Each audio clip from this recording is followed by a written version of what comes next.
yung pong ating lakbayin ng pananampalataya, hindi po siya natapos nung nag-decide tayong, okay, pupunta ako sa promised land. Isang step pa lang po yung okay, sasampa na ako sa aking sasakyan at maglalakbay ako patungo sa kung saan ako ituturo ni Yahweh. Isang step pa lang yun, nag-decide ka pa lang. Pero kailangan nating magpatuloy dun sa paglalakbay. Kaya, pwede tayong maiwan eh. Pwede tayong matulad dun sa 5 dalaga na nag-abang naman sila sa Panginoong Yeshua kaso hindi napaghandaan.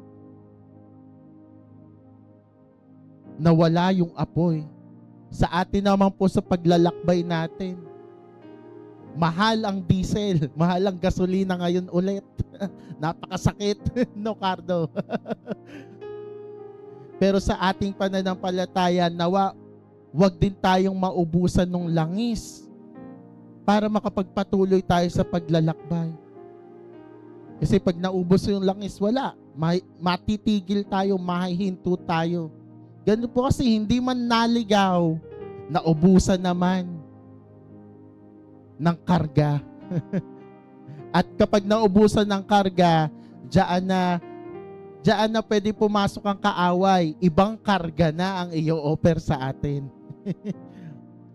Kaya mga kapatid, magpapatuloy lang po tayo. Babalik po tayo sa Genesis chapter 15, yung series po natin na When the Night Comes, sa pagsapit ng gabi.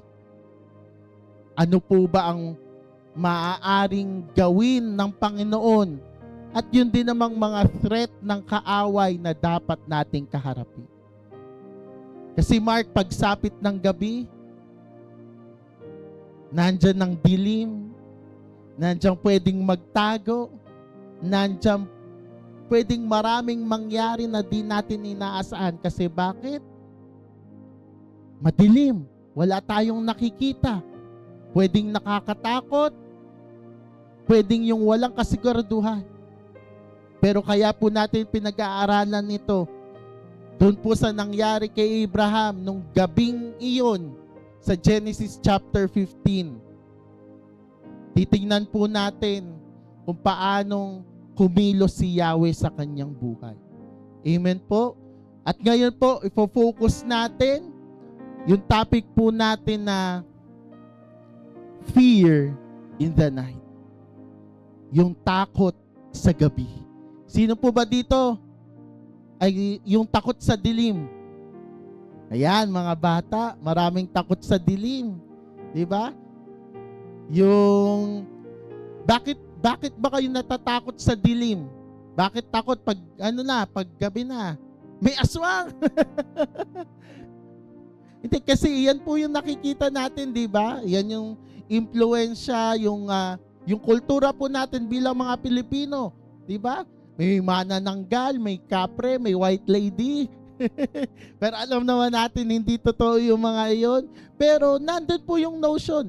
Nandun po kasi talaga yung inherent? Basta, nandoon yung para bang associated sa dilim na something na nakakatakot. Something na para kasing hindi ka sigurado. Isang sitwasyon na parang nangangapa ka. Kaya natural na para bang makakaramdam ka ng konting takot sa dilim. At iyan po yung titingnan natin, yung gabing iyon, babalikan natin yung nangyari kay Abraham sa Genesis 15 chapter 1 nga sabi dito, after these things, mamaya tingnan natin ano ba yung natapos na mga pangyayari nitong time na ito. The word of Yahweh came to Abraham in a vision saying, do not fear, Abraham. Sabihin mo nga sa katabi mo, do not fear. I am your shield, your exceedingly great reward. Sabi po sa Genesis 15:1. So ito po yung pag-aaralan natin. Bakit sinabi ni Yahweh unang-una kay Abraham, do not fear? Kasi Kung titingnan po natin, ang daming nangyari kay Abraham bago itong gabing ito. Next slide nga natin. Ano yung mga nangyari? Ayan, ano yung mga nangyari? Kung babalikan po natin yung chapter 14, ito yung time na kinailangan niyang iligtas ang kanyang pamangking si Lot. Natalo niya yung 4 na kingdoms para mailigtas niya si Lot. Tandaan po natin na ito yung mga nangyari. Nailigtas niya si Lot. Tinanggihan niya yung wealth ng Sodom kasi di ba? Parang nagpapasalamat din syempre yung kingdom of Sodom sa kanya. Pero tinanggihan niya yun. Pero kahit tinanggihan niya yun, nadaanan po niya yung kingdom of Salem, na-meet niya dun si Melchizedek at binless siya, binasbasan siya ni Melchizedek. Kung titingnan po natin, pangit po ba itong mga nangyari na ito? Maganda po, di ba? Parang after these things, ano yung sinabi ni Yahweh? Do not fear. Pero kung iisipin natin, bakit papasok kay Abraham? Bakit kailangan niya yung word na yun? Bakit sinabi ni Yahweh na do not fear? Kung tutuusin, ang ganda-ganda nga nung nangyari. Di ba? Sabi nga dito, next slide natin, Abram was winning. Yet Yahweh's very first words are, do not fear. Kasi sa season pala na tayo'y nananalo na sa buhay, sa season pala na tayo'y nauuna na sa karera, sa season pala na tayo ay para bang nakaahon na sa mga problema, kailangan pa rin pala natin yung mga salitang, huwag kang matakot. Sinundan pa ni Saya. Alam na alam kung anong mga pinapakinggang kanta. Pero, tingnan natin ito. Bakit kailangan yun? Kasi after the victory, after Abraham's obedience, after his worship, after yung blessing, pwede pa rin palang matakot. Pwede pa rin pala nating maranasan yung takot kahit na-experience na natin yung miracles ng Panginoon. Hindi porket napagtagumpayan na natin yung isang bagay, wala nang darating na makakapagparamdam sa atin ng takot. Kaya hindi natin pwedeng pairalin yung pride na meron tayo, na porket napagtagumpayan natin yung isang bagay, ay, wala na yan sa akin. Kasi paalala ng Panginoon, do not fear. Kasi, bakit? Next slide natin. God often addresses what no one else can see. Kung titingnan natin, kung tayo yung titingin sa sitwasyon ni Abraham, wala namang dapat ikatakot. Bakit kailangan sabihin ng Panginoong do not fear? But people saw Abraham's victory, but Yahweh saw Abraham's heart. Na sometimes daw po, yung pong mga victory sa buhay natin, yung mga success na nararanasan natin, it can also produce bigger fears. Halimbawa, nagkaroon ng negosyo si Nanay Feli. Lumaki ang negosyo ni Nanay Feli. Nagkaroon ng maraming empleyado si Nanay Feli. Amen? Hindi naman imposible mangyari yun. Pero dumating yung panahon na para bang nagkaroon ng challenge sa negosyo. Ang iisipin ni Nanay Feli nun, hindi na lang yung negosyo. Yung kapakanan ng lahat ng kanyang empleyado. Baga po, yung bawat tagumpay natin, minsan may kaakibat po talaga ding mas malaking responsibilidad. At mas maraming alalahanin, ibig sabihin, at mas maraming pwede nating ikatakot o ikabahala. Kaya maging maingat din po tayo sa mga idinadalangin natin. Minsan ang gusto natin yung reward lang, hindi yung responsibility na kaakibat ng reward na iyon. Pero ang kagandahan, si Yahweh alam yung puso natin. Sabi nga, sometimes our greatest battles happen after our greatest victories. Huwag nating i-assume na dahil ang isang tao, he seems victorious, he seems successful na sa buhay niya, ay wala na siyang binabattle na takot sa kanyang sarili. Kasi minsan, kung sino pa yung nasa taas, siya yung maraming alalahanin sa buhay. Kasi mas maraming responsibilidad, mas maraming kailangang tapusin, kailangang gawin, mas maraming iniisip. Kaya Cardo, wag marami, isa lang. Kasi wala pala. Pero ganun po, sabi nga po dito next natin, ano ba yung nagiging dulot ng takot sa atin? Fear has a way of making our enemies seem bigger than our God. Fear always lives in the what if. Paano kung? Yung alam mo, yung natatakot ka kahit hindi pa nangyayari. Yun nga yung takot eh. Naniniwala ka dun sa bagay na yun na pwedeng mangyari. Kaya nga siya parang kabaliktaran ng faith. Actually, hindi siya kabaliktaran. Pareha siyang paniniwala na may mangyayari sa buhay mo. Ang mahirap lang sa fear, yung pinaniniwalaan mo, yung hindi maganda. Baga para bang yung difference ng optimistic sa pessimistic. At minsan kinakain tayo ng takot na mas nangingibabaw na yung takot sa mundong ito kaysa takot sa Panginoon. Kasi iyon po yung pananampalataya eh. Yung pagkakaroon ng takot sa Kanya. Kasi pwedeng, balikan po natin si Abraham. Pwedeng ang kinakatakot ni Abraham nung time na yon, paano kung balikan siya nung 4 na kaharian? Hindi naman siya maliliit na bansa lang. 4 na malalaking kingdoms doon sa area nila na yun. At kung babalikan natin yung context, bakit nilusob nung 4 na kingdom na yun yung 5 maliliit na kingdoms kabilang yung Sodoma? Kasi nagrebelde sila. Siyempre, yung ginawa ni Abraham, parang somehow similar na nilabanan niya, nagwagi siya.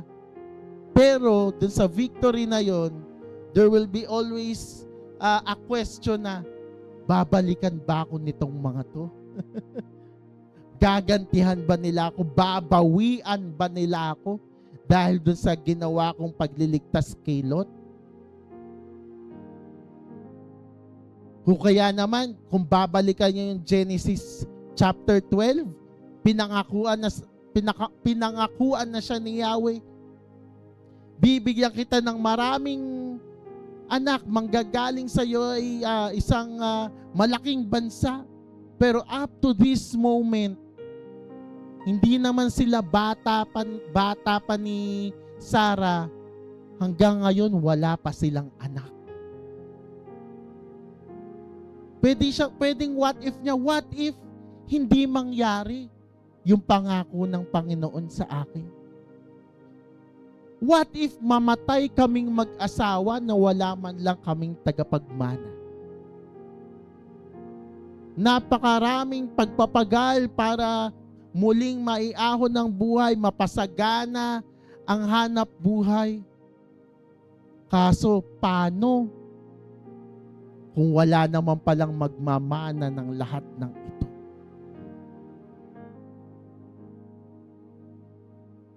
Dito natin makikita kahit pala mayaman, maraming what if sa buhay. At tayo din po, kahit tayo mga simpleng mamamayan lamang dito sa bansa natin, marami din tayong mga what if. Paano kung ganito? Paano kung ganyan? No, Cardo.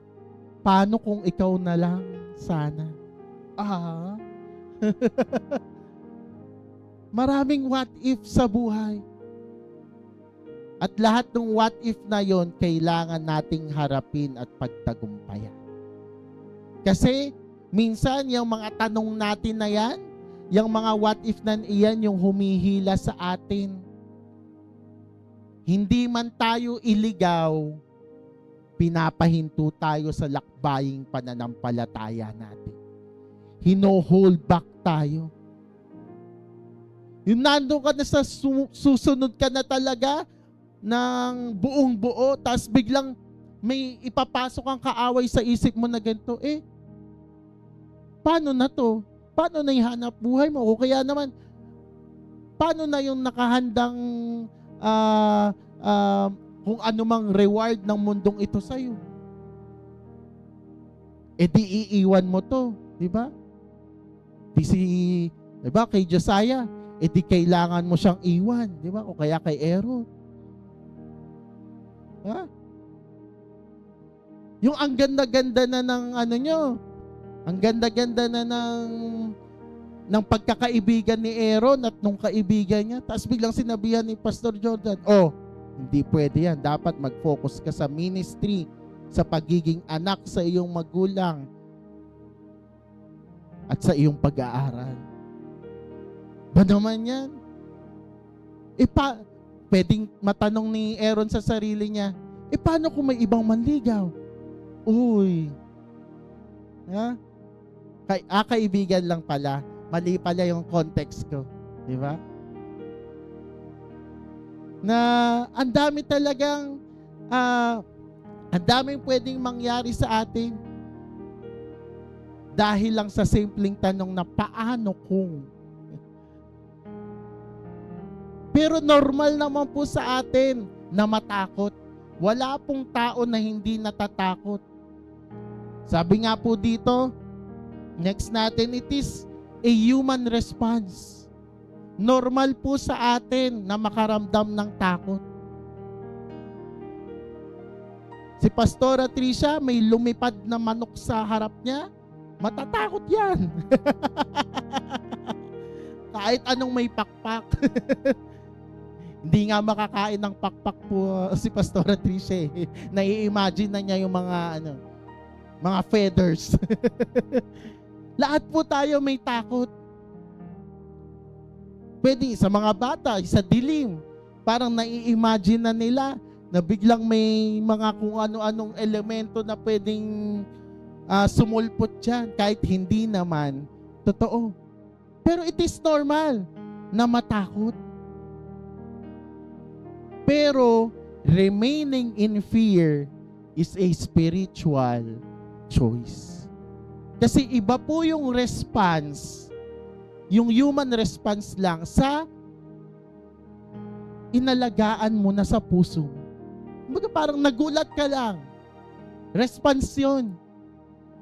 Kaya ba, nakaramdam ka ng takot, response yun sa isang sitwasyon na nangyayari sa'yo at that moment. Pwedeng halimbawa, nag-hiking si Andoy, umakyat ng bundok, sumilip sa bangin. Normal lang na pwedeng makaramdam ng takot uy, ano pala? Ang taas pala. Di ba? So, pero, remaining in fear is a spiritual choice. Anong ibig sabihin? Either, ma-overcome ni Andoy na titigan lang niyang matagal hanggang sa mawala na yung takot niya, or, another choice is, alam mo namang nakakatakot at pwede ka mahulog doon, umalis ka na doon sa pwesto mo. Pag alis mo doon sa pwesto mo, it is a choice, at inalis ka na doon sa sitwasyon na nakakatakot, mawawala yung fear. Kasi minsan tayo po, sa kakatanong natin ng what if sa sarili natin, Para tayong ganon. Natatakot ka dun sa bangin. Pero hindi ka na umalis dun sa sitwasyon. Tinitigan mo na yung nakakatakot na napakalalim na bangin. Ganon po yung nangyayari sa atin kung lumagpas na sa simpleng human response yung fear at pinipili na nating matakot. Kailangan po nating matutunang piliin natin ang pananampalataya at pagsunod kaysa tayo'y matakot sa mundong ito. Kasi po, kailangan matutunan natin yan dahil hindi tayo makakarating sa lupang pangako kapag pinangunahan tayo ng takot. Pero, balikan natin yung katotohanan. Paano po yung Pastor Jordan? Normal pong maranasan natin makaramdam tayo ng takot. So paano ngayon to? Ano yung matututunan natin kay Abraham? Sa kung paano natin mapagtatagumpayan ang takot. Hindi para iwasan, kundi how can we manage fear? Ito po'y titingnan natin. Kasi normal po mararamdaman natin yung takot. Minsan manginginig pa'y kalamnan natin sa takot. Kasi it is a response. Para lang po siyang tayo'y natuwa, tayo'y nalungkot, tayo'y nagalit. Same thing, tayo'y natatakot. Pero same as galit, same as lungkot, same as yung saya, we can manage our emotions. And the emotion of fear should be managed properly. Kasi bakit? Tulad ng galit, kapag hindi natin na-manage ng maayos, yung simpleng normal human response can result into sin. Kahit naman lungkot sobrang lungkot mo, pwede ka nang ma-depress, pwede ka magkaroon ng anxiety hanggang sa magdulot na ito ng pagkasira ng buhay natin. Kasi bakit? Hindi natin na-manage nung sadness pa lang siya. Kaya naman yung sama ng loob pa lang siya. Hindi natin na-manage, naging puot, naging galit hanggang sa makagawa ka na ng kasalanan na mas malalim pa against doon sa taong nagkakaroon ka ng sama ng loob. Pero kung na-manage na natin siya nung sama ng loob pa lamang, hindi na manganganak ito ng mga kasalanan. Kaya mga kapatid, dito naman mas magfo-focus tayo sa konteksto ng takot. Na kapag tayo'y natatakot, ano ang dapat nating malaman, ano ang dapat nating gawin. Amen po? Kaya tingnan po natin, ito number 1 point. God knows the fear we never spoke. Yung isang katotohanan na lalo po minsan siguro sa mga tatay, yung takot natin para sa pamilya natin, para bang wala tayong ibang mapagsabihan. Kaya naman, sa mga estudyante, para bang takot na takot tayong i-open up sa mga magulang natin kapag may nararanasan tayong hindi maganda sa school. Yung bang mga ganong klaseng takot na hindi natin ma-share sa iba dahil sa kung anumang dahilan. Ito yung maganda. Hindi man alam ng ibang tao, alam ng Panginoon. Kasi, nung nag-reveal si Yahweh kay Abraham, hindi naman sinabi ni Abraham kay Yahweh, Panginoon, natatakot po ako. Si Yahweh na yung nagsabi agad sa kanya, Abraham, huwag kang matakot. Kasi bakit? Alam na ng Panginoon yung maaaring namumuo ng takot sa puso at isip ni Abraham.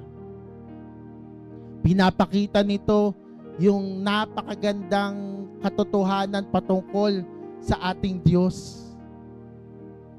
Na hindi lang niya tayo tinitingnan sa appearance natin, alam din niya ang laman ng puso natin. Maging ang mga takot na nandyan, alam ng Panginoon. Kaya kung hindi man natin masabi sa ibang tao,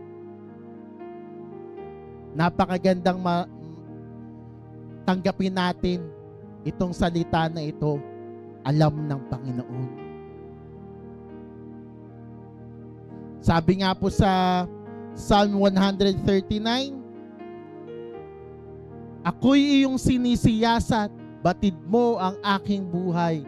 Ang lahat kong lihim, O Yahweh, ay tiyak mong nalalaman. Lahat alam ng Panginoon sa atin. Hindi natin kailangang magtago sa Kanya kasi alam na niya. At ang lahat ng gawain ko sa iyo ay hindi lingid kahit ikaw ay malayo. Batid mo ang aking isip. Ako'y iyong nakikita, gumagawa o hindi man, ang lahat ng gawain ko'y pawang iyong nalalaman. Kaya wag na nating subukan pang magtago sa Panginoon. Wala naman tayong matatago sa Kanya. Kaya maging tapat na lang din tayo sa Kanya.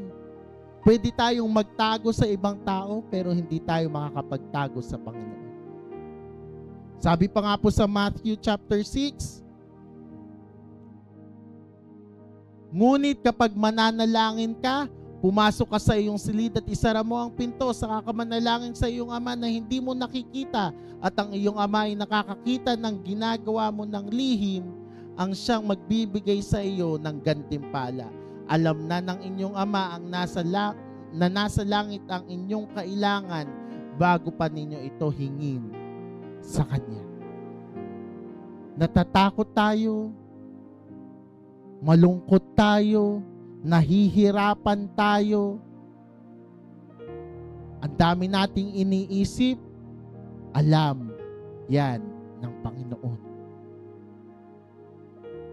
Kaya wag na nating i-hold back pa yung ating mga pananalangin. Maging tapat na tayo sa Kanya.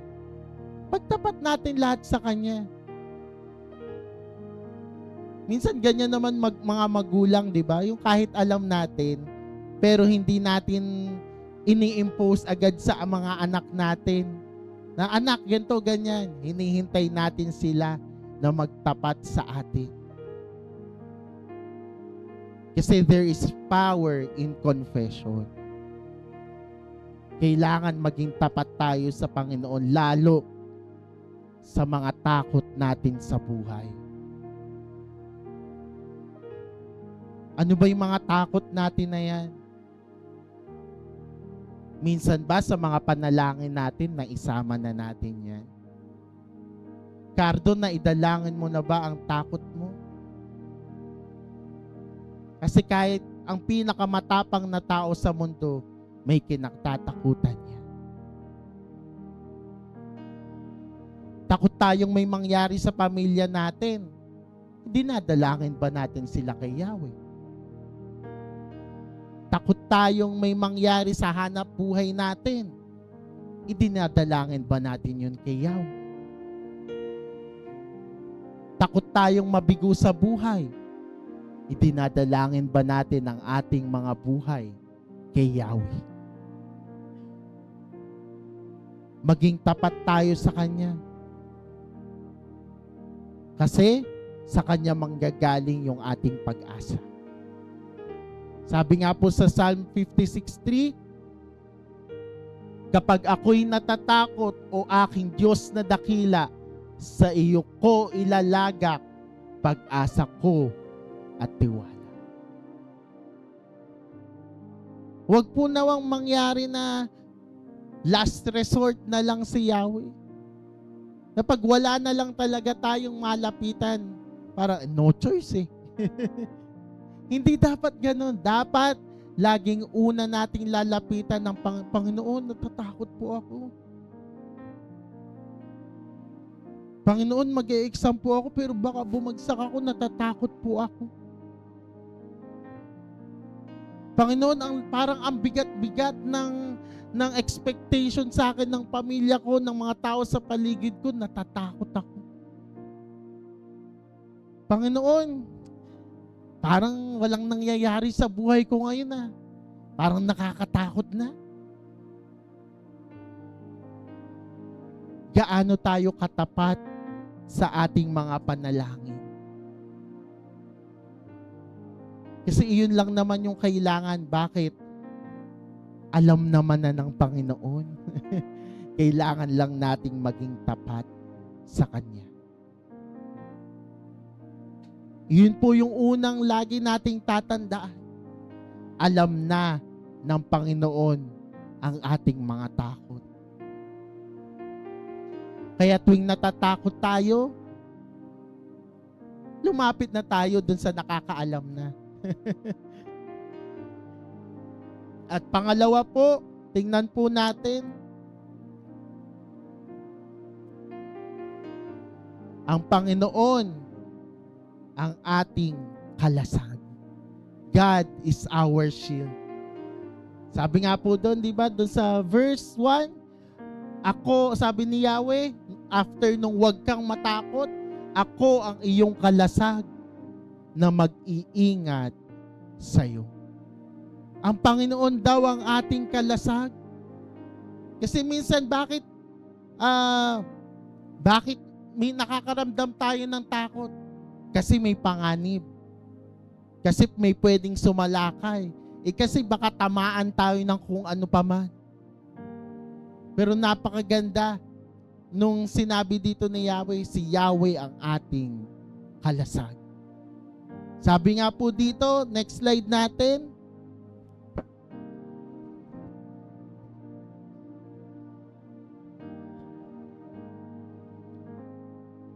Fear loses its power not when the danger disappears, but when we discover that Yahweh is our shield.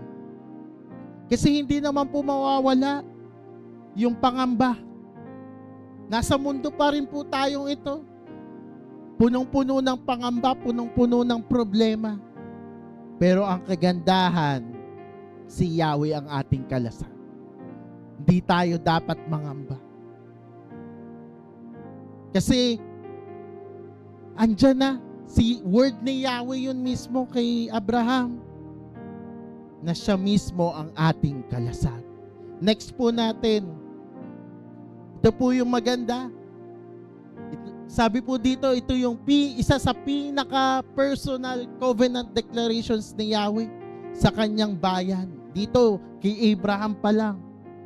Hindi sinabi ni Yahweh na magpapadala ako ng proteksyon sa iyo. Ang sabi niya, I am your protection. Si Yahweh mismo. Hindi siya parang magpapadala lang ng someone na mag-iingat sa atin. Siya mismo ang ating kalasag. At alam naman po natin kung ano ang ginagawa ng isang kalasag, di ba? Nag-iingat. Kasi kailangan ni Abraham ng proteksyon. Yung pangamba niya na baka balikan siya nung 4 na kingdoms na kanyang kinalaban para mailigtas si Lot. Pero ito'y isang assurance na si Yahweh ang kanyang kalasag, hindi siya dapat mangamba. Yung salita mismo ni Yahweh ang naging assurance niya na may mag-iingat sa kanya. Kasi pwede ang maging resulta nito kapag pinangunahan si Abraham nung pangamba niya, baka mas mainam, umalis na sila doon sa lupain na yun. Kasi mabubuhay sila kahit lumipat sila. Masagana na nga yung kanilang mga hayupan . Diba? Pwede naman silang mag-relocate sa ibang lugar na lang para at least sigurado silang ligtas sila. Amen? Pero nanatili si Abraham sa lupang itinuro sa kanya ni Yahweh. Kasi bakit? Alam niya na si Yahweh ang kanyang kalasag. Walang makaaagaw nung lupain na yun kasi ibinigay na sa kanya yun ni Yahweh. Kasi tulad nga ng kalasag, anong ginagawa ng kalasag? Next natin. Yung kalasag, hindi niya tinatanggal yung battle. Hindi naman porket nagkaroon ka na ng shield, wala nang digmaan. Diba? May kakaharapin ka pa ring digmaan. May laban pa rin sa buhay na kailangan nating pagtagumpayan. Pero the shield stands between the warrior and the attack. Yung shield yung pumapagitna dun sa panganib at sa atin. Anong ibig sabihin nun? Yung pagkakaroon natin ng shield, ibig sabihin, kaya nating harapin ang mga banta ng hamon ng buhay.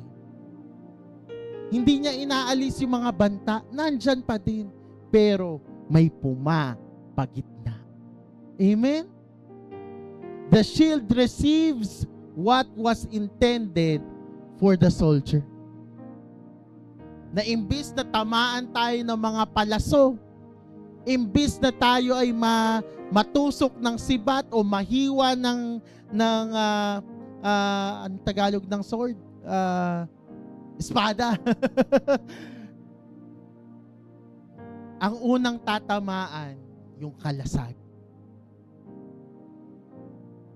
Na dito, mas magkakaroon tayo, instead na takot, yung courage, yung tapang na harapin yung ating mga kalaban. Kasi bakit? There is a shield standing in between the attacks. Hindi siya meant para basta na lang mawala yung mga kaaway. It is meant for us to be able to face the fears of our lives. Okay, ano naman kung may pangamba? May shield naman ako. Okay lang na ako ay lumakad sa gabi. May lin, may shield ka. Diba? Natatakot ka kasi baka biglang may lumipad na manananggal. Hindi naman totoo yung manananggal. Yung shield ng Panginoon sa'yo, yun ang totoo. Amen? Kaya kailangan i-accept natin yun. Yung shield na alay ng Panginoon. Hindi siya shield na ibinigay niya, ha? Si Yahweh mismo yun. Amen? May kasama tayo. May kasangga tayo. Diba? Ang ganda nga ng mga term natin na Tagalog. Pag sinabing kasangga, diba parang yung pag kayo sanggat, dikit, kayo ay laging magkasama, handa kayong protektahan ang isa't isa. At iyon yung ibig sabihin nito, si Yahweh ang ating kasangga. Kasi bakit? Handa siyang isakripisyo ang kanyang sarili para tayo'y mailigtas. Kailangan ba natin ng patunay? Kung kailangan natin ng patunay, meron na. Nandyan ang Panginoong Yeshua na sumangga sa lahat ng ating mga kasalanan. Inalay ang kanyang buhay para tayo mailigtas. Amen? Kaya pwede tayong makaramdam ng takot. Pero tingnan lang natin yung kasangga natin. Meron tayong shield. Sabi nga sa Psalm chapter 3, O Yahweh, napakarami pong kaaway na sa akin ay kumakalaban. Ito yung time na si hindi pa siya hari, si David, tumatakas siya kasi gusto siyang ipapatay ni Haring Saul. Kaya napakaraming kumakalaban sa Kanya. Ang lagi nilang pinag-uusapan, ako raw, O Diyos, ay di mo tutulungan. Ngunit, Ikaw, Yahweh, ang aking sanggala. Binibigyan mo ako ng tagumpay at karangalan. Kasi hindi natin makakamit yung tunay na tagumpay sa buhay hanggat hindi natin tinatanggap na si Yahweh ang ating sanggala. Kasi katulad nung kay Abraham, pwede nating maranasan yun. Magtagumpay na tayo sa digmaan, mailigtas natin ang ating mga mahal sa buhay, pero makakaranas ka pa din ng takot.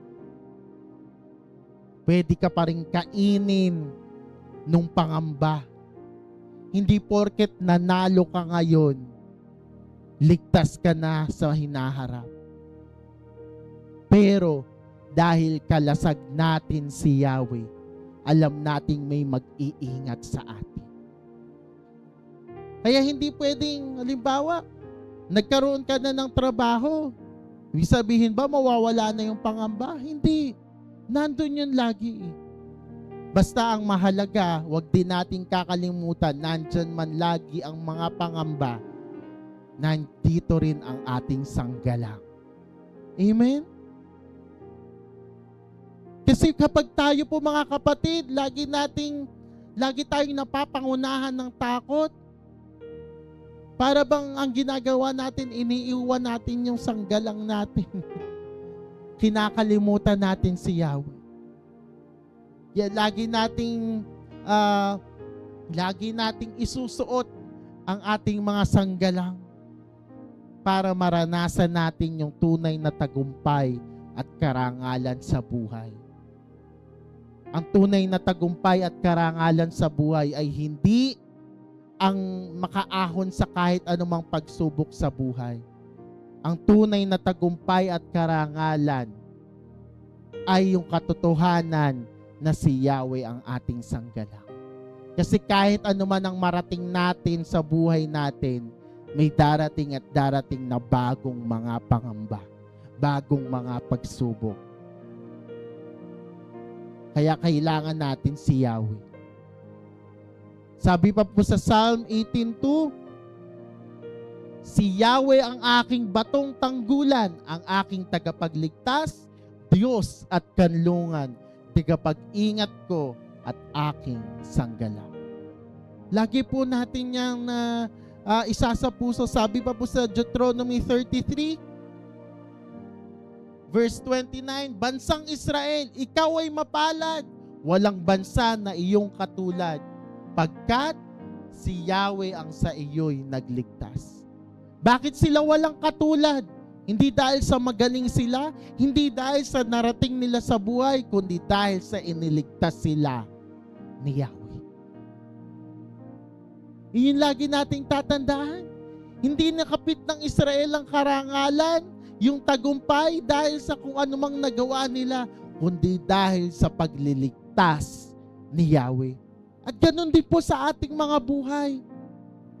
Tayo'y nagtatagumpay, tayo'y namumuhay ng may karangalan dahil iniligtas tayo ni Yahweh. Kaya walang puwang yung pride sa puso natin. Kailangan buong pagpapakumbaba tayong laging nagpapasalamat kay Yahweh. Yahweh, narito ako dahil sa iyo. Yahweh, narating ko ito dahil sa iyo. Yahweh, nakapagpapatuloy ako dahil sa iyo. Kaya mga kapatid, kailangan lagi nating itatanim ito sa ating puso na siya ang kalasag ng ating kaligtasan at tabak ng ating tagumpay. Amen? Magmamakaawa ang inyong mga kaaway, ngunit sila'y iyong tatapakan. Ibig sabihin ba nito tayo'y magmamalaki na? Hindi. Mangyayari lamang ito dahil si Yahweh ang ating kalasag at ang ating tabak, ang ating proteksyon at ang ating tagumpay. Amen? Sabi nga po dito, next natin, the shield gives us confidence to step forward. Hindi yung sarili nating kakayanan, hindi yung galing natin, hindi yung talento natin, hindi ang yaman natin ang magbibigay sa atin ng confidence and authority na lumakad dito sa buhay natin, kundi yung katotohanan na may kalasag tayo. Nandyan si Yahweh sa ating mga buhay. Kaya kapag tayo nagtatagumpay, hindi mahirap na itaas sa Kanya lahat ng karangalan at kaluwalhatian. Kasi alam natin, dahil sa Kanya, kaya tayo narito. Siya ang naging kalasag natin para hindi tayo mangamba. Amen? Kasi, sabi nga po dito, only after revealing Himself ni Yahweh as the shield, does God begin speaking about the promise. Sinabi muna ni Yahweh kay Abraham, do not fear, I am your shield. At saka niya sinabi yung mga blessings. Kasi bakit? Kapag yung mata natin nakatuon lang sa blessings, pag nakuha natin yung blessings, aariin natin atin. Pero kapag tinanggap natin yung katotohanan na si Yahweh ang nagsabi sa atin na huwag tayong matakot, siya ang ating pananggalang, siya ang ating shield, bakit ko kailangang angkinin ng glory? Kailangan kong itaas lahat yun sa Kanya. Because faith in the promise begins with confidence, hindi sa sarili natin, but in the promiser, in our shield. Yung confidence natin na anuman ang mangyari, kayang saluhin ng Panginoon lahat. Marami pa ding sigurong question si Abraham. Wala pa nga rin siyang anak eh. Walang nagbago sa sitwasyon niya. Pwede pa rin siyang bawian, gantihan nung 4 na kingdoms na sinalakay niya. Isa lang yung nagbago. Yung assurance na na-receive niya kay Yahweh na si Yahweh ang kanyang pananggalang. Ang pananampalataya po natin, it doesn't necessarily changes our situation. It changes our perspective. It gives us the courage na pagtagumpayan ang mga sitwasyon na yon sa buhay natin. Hindi dahil sa magaling tayo, kundi dahil sa katuwang natin, kasangga natin si Yahweh. Amen? Sabi pa po dito, next natin, fear wants us to focus on what might happen, but faith remembers who is with us. Marami sa atin, di ba? Yung nangangamba dun sa pwedeng mangyari. Pwedeng mangyari. Hindi pa siya nangyayari. Pero bago tayo mag-focus dun sa mga bagay na baka mangyari, na pwedeng mangyari, mas mag-focus tayo, sino ba yung kasangga natin dito sa laban na to? Sino ba yung kasangga natin sa lakbayin na ito? Sino ba yung dapat nating lapitan? Hindi sa kung saan tayo dapat matakot.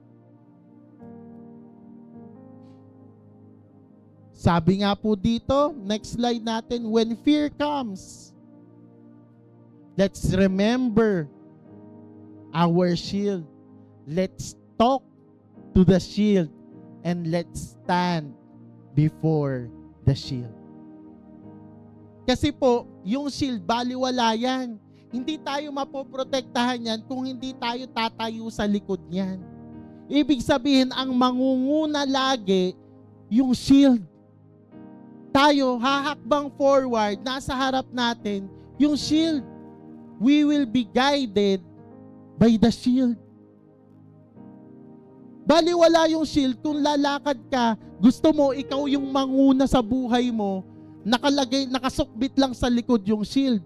Pag merong pana, may araw dyan na paparating, tatamaan ka batin. Kasi bakit? Gusto mong pangunahan yung shield. Hindi eh. Dapat nasa unahan lagi yung shield. Si Yahweh dapat ang ating gabay. Hindi pwedeng tayo ang masusunod. Dapat laging gabay natin sa buhay ang kanyang mga utos. Yung mga tuntunin niya na ibinibigay sa atin, susundin natin. Kasi keeping His word becomes our shield itself. Kaya pag sinusunod natin yung ating mga sarili, para bang iniiwan na natin yung magpoprotekta sa atin. Kaya tayo tinatamaan ng mga pangambang meron tayo. Kasi nandiyan na nga, lagi namang available yung shield. Hindi naman tayo tumatayo behind it. Hindi tayo nagpapasakop dun sa shield. Tandaan natin, mapoprotektahan lang tayo kung hahayaan natin na makover tayo ng shield. Pero kung nandyan lang yan, itatabi natin at gagawin nating open ang sarili natin sa lahat ng panganib sa paligid, baliwala. Importante, nandyan yung shield at tayo'y nagpapakover dun sa shield. Kaya napaka-importante nung topic ng covering. Dapat lagi tayong nasa covering ng Panginoon. Kasi tayo po napapahamak dahil umaalis tayo doon. Si Moses, di ba po? Minsan siyang umalis sa covering nung hindi niya sinunod si Yahweh. In-strike niya ng 2 beses ang bato. Dahil napangunahan siya ng inis niya siguro, ng galit niya. Banas na siya sa karareklamo ng mga Israelita. O, ito na tubig nyo. Parang kung titingnan natin, napakasimpleng senaryo. Pero sa saglit na yun, umalis siya sa covering ni Yahweh. At dahil doon, imbis na siya'y makatawid sa lupang pangako, at least katulad nga nung sinabi ni Nanay Feli kanina, nagkaroon pa din ng habag sa kanya sa Yahweh, hindi man siya nakarating, natanaw niya ang lupang pangako. Pero pwede naman sana din na siya'y nakatawid rin. Nagkaroon lang ng pagkakataon sa buhay niya na umalis siya sa kanyang shield. Kaya tayo po, kamusta po yung mga buhay natin? Yung buhay po ba natin ay nagpapakover po tayo dun sa pananggalang natin o umaalis din naman tayo? Tas magtataka po tayo, bakit ganito yung nangyayari sa buhay natin?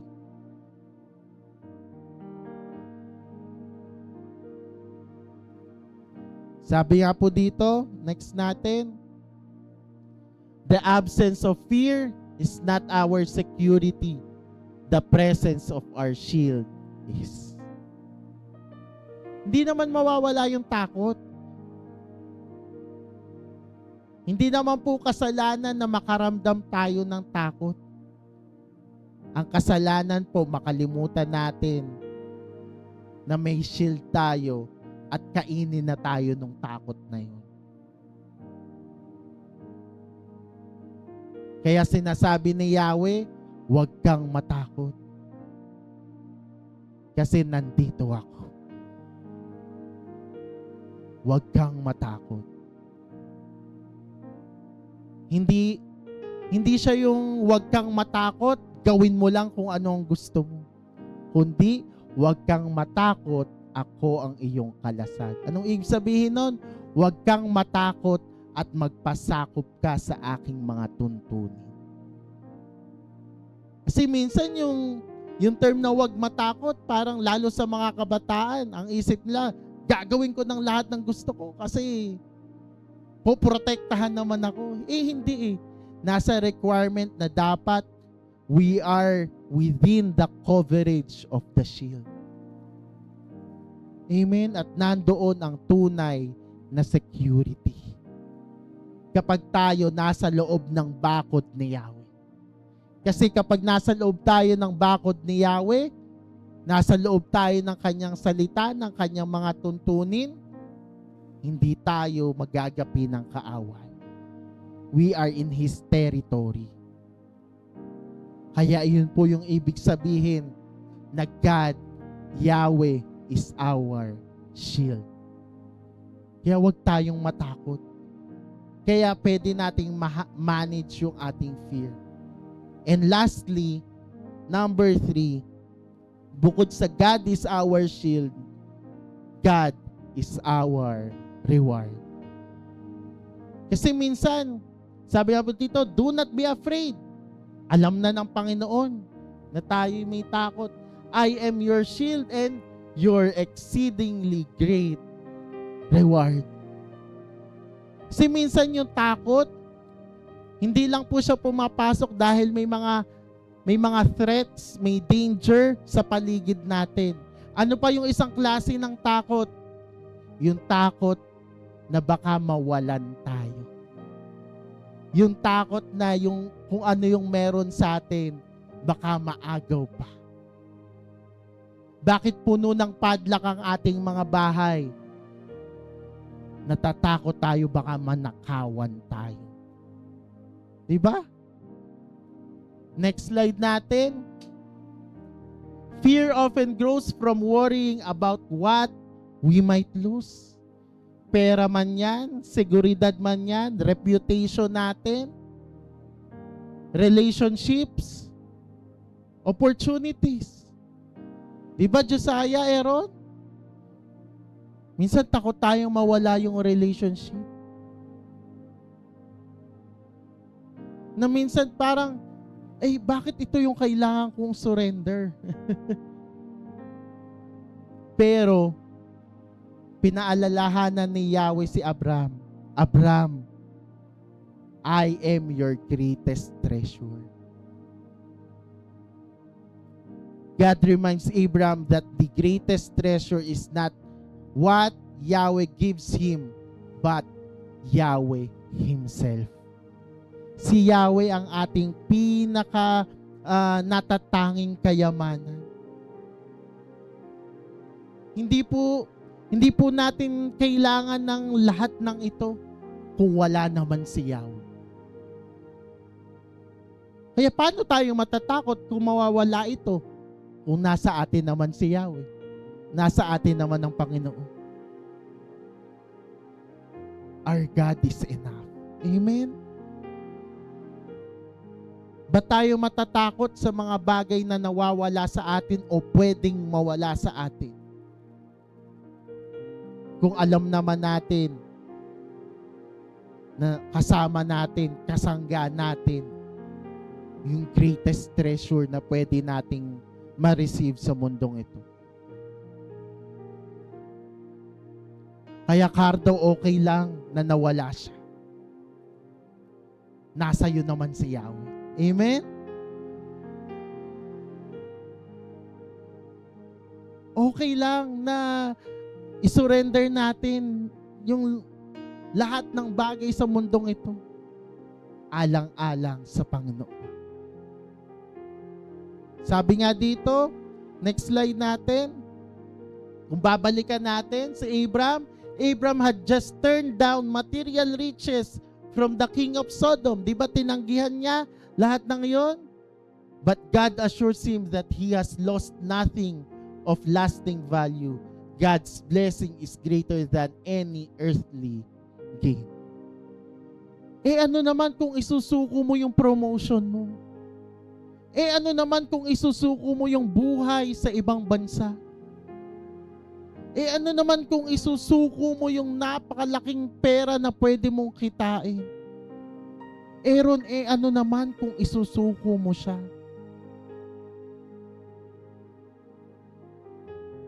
Ang ating greatest treasure ay si Yahweh.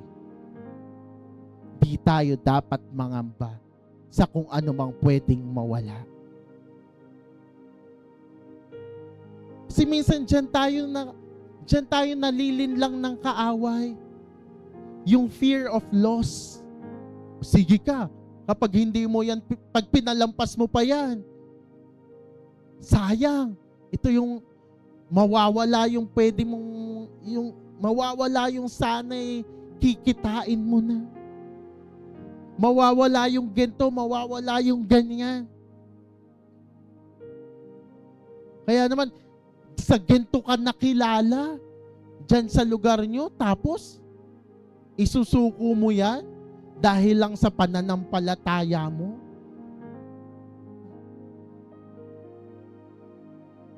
Isusuko mo yung reputasyon mo na ikaw ang number 1 chismosa sa barangay na ito.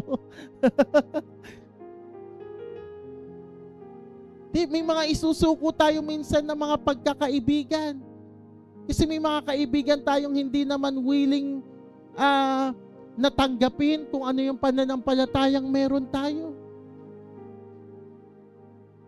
May mga isusuko tayo ng mga ginagawa natin noon na hindi na natin pwedeng gawin ngayon dahil tayo ay nasa covering na ni Yahweh.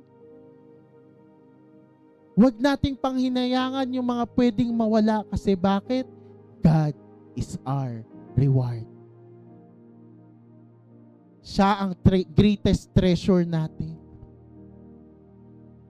Sabi nga dito, next natin, when God is your reward, fear of loss begins to lose its power because your ultimate treasure cannot be taken away. Ayun yung napakaganda. Walang makaaagaw sa Panginoon. Ang pwede lang mangyari, tayo yung lumabas doon sa covering. Pero as long as nandoon tayo sa hangganan ng kanyang mga salita, walang makaaagaw sa atin. Hindi maaagaw ng kaaway si Yahweh. Sabi nga po sa Psalm 16, ikaw lamang Yahweh ang lahat sa aking buhay. Lahat ng kailangan ko'y iyong ibinibigay. Kinabukasan ko'y nasa iyong mga kamay. Mga kaloob mo sa akin ay kahanga-hanga. Napakaganda ng iyong pamana. Imbis na pamanang mga lupain dito sa mundong ito, mga pamanang material na bagay ang mas naisin natin, yung pamanang nakalaan sa atin ni Yahweh.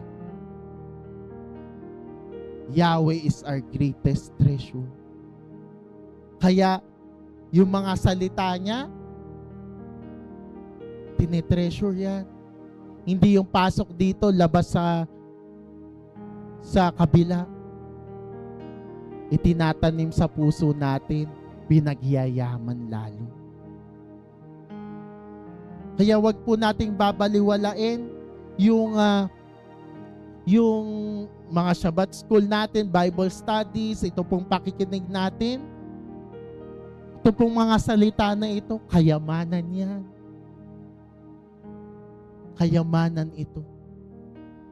Kaya wag natin panghinayangan yung mawawala sa atin na pwedeng kitain kapag Shabbat versus sa pwede nating matanggap na blessing ng kanyang salita. Dito po ako magtatapos. Paano po natin mamamanage yung ating takot? Simple lang. Alalahanin lang natin ito. Natatakot ba tayo? Alam ng Panginoon. Yun yung maganda eh. Minsan mas nakakatakot yung kasing minsan alam mong ikaw lang yung kailangang humarap nitong takot na to. Pero hindi. Alam na yan ng Panginoon. Maging tapat lang tayo sa Kanya. Natatakot tayo kasi may panganib sa buhay natin. Si Yahweh ang ating kasangga. Natatakot tayo na pwedeng may mawala sa buhay natin. Si Yahweh ang ating kayamanan. Mga kapatid, normal lang pong matakot. Lahat tayo natatakot. Lahat tayo may kinakaharap na pagsubok. Lahat tayo may kinakaharap na panganib. Lahat tayo natatakot na mawalan. Pero katulad nung nangyari kay Abraham nung gabing iyon, nagpakilala si Yahweh. Paano siya nagpakilala? Anak, huwag kang matakot. Ako ang iyong kalasag. Ako ang iyong pamana. Ganda po nun. Hindi po nun inaalis kung anumang mga bagay ang dapat nating pagtagumpayan sa buhay nating ito. Pero binibigyan po tayo nun ng lakas. Huwag kang matakot. Ako ang iyong kalasag. Ako ang iyong pamana.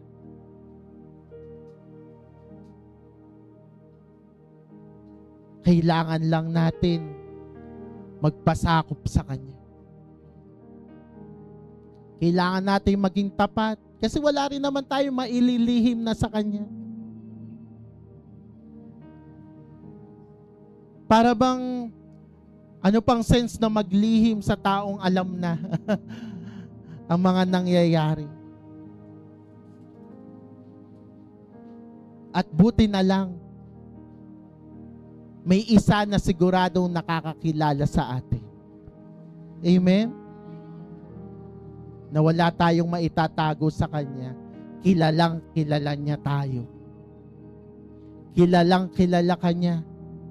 Kung kailan ka nakakaranas ng takot, nakakaramdam ng pangamba. At lagi niya sinasabi, anak, huwag kang matakot. Kasangga mo ako. Kayamanan mo ako. Amen. Sige po, lahat po tayo tumayo.